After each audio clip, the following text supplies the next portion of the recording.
Hi, this is Art with OCRV in Yorba Linda, California. You can see we've got a Cherokee. It's a pool trailer.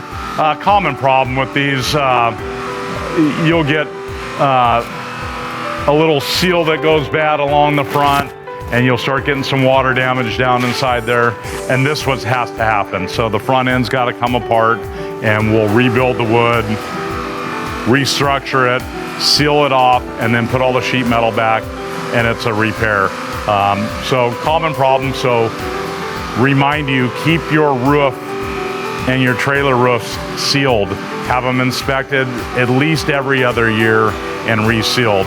And it's winter time and it's raining, so give us a call. We'd be happy to inspect and reseal your roof.